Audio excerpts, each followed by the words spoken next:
राजस्थान में इस वक्त सियासी गर्मी बहुत ज्यादा बढ़ चुकी है। सचिन पायलट के सियासी दौरों के बाद में अब मुख्यमंत्री अशोक गहलोत और उनके बीच में जो अंतर्द्वंद था वह खुलकर सामने आने लगा है।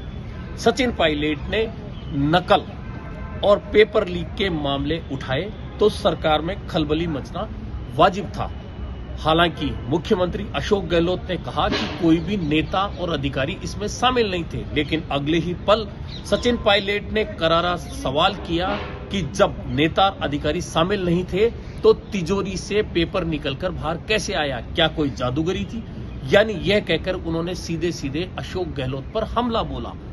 साथ ही सचिन पायलट एक बात बहुत सावधानी रख रहे हैं कि वे कांग्रेस के खिलाफ कोई बात नहीं कर रहे हैं और इशारों में अशोक गहलोत पर लगातार हमलावर हैं, एक के बाद एक सवाल उठा रहे हैं। नकल और पेपर लीक दो पर सवाल उठाने के बाद उन्होंने एक बहुत महत्वपूर्ण सवाल उठाया कि राजस्थान में अधिकारियों को 5 बजे रिटायर होने के बाद 12 बजे रात को नियुक्ति मिल जाती है, जबकि इन नियुक्तियों पर हक कांग्रेस कार्यकर्ता का है। यानी उन्होंने कांग्रेस कार्यकर्ताओं की दुखती रग पर हाथ रखा और एक बहुत बड़ा सवाल उठाया कि आखिरकार अधिकारियों को इस सरकार में इतनी तवज्जो क्यों दी जा रही है।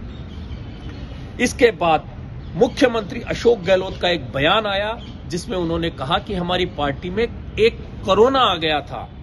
ठीक है, ये सब समझ रहे थे कि ये इशारा सीधा सीधा सचिन पायलट की तरफ है, लेकिन सचिन पायलट ने जयपुर में इस बात का जवाब दिया छात्रों के बीच में कि आप किसी को इज्जत दोगे तो आपको इज्जत मिलेगी। यानी उन्होंने एक छोटा सा उदाहरण देते हुए कहा कि यदि मैं अपने लिए गलत नहीं सुन सकता तो मुझे किसी को गलत कहने का हक नहीं है।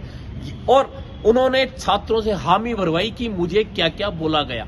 यानी उनका इशारा अशोक गहलोत के उन शब्दों की ओर है जो उन्होंने सीधे सीधे सचिन पायलट के लिए बोले थे।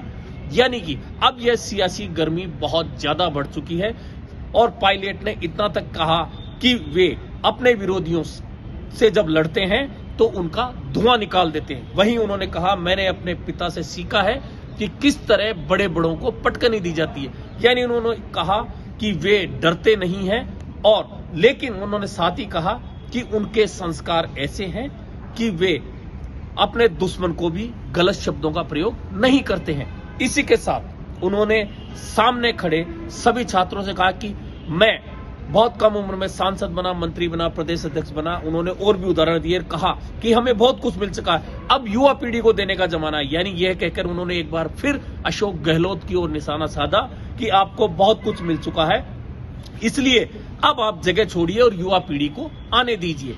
अब देखते हैं कि 5 दिन के इन सियासी वाणों के बाद में आगे चलकर क्या होना है, लेकिन यह तय है कि कांग्रेस के अंदर यह सियासी गर्मी अब और बढ़ने वाली है।